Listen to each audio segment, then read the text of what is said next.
In this video, you will see how to use the clear text keyword in Avo Assure to automatically erase the data in a selected text box when automating SAP applications and processes. Make sure to have a mind map created for the SAP project in Avo Assure. Click the Test Steps node clear_text and select Design Test Steps from the context menu. Let's add a new test step. For this example, select the F1_txt box from the drop-down as the element name, and clear text as the keyword to automate erasing the entered text from the selected text box. Once done, save the designed test step.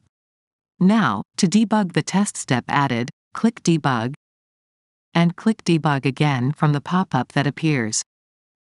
As the designed test step debugs, you will witness the text in the F1 text box that is in the street, house number field being automatically cleared.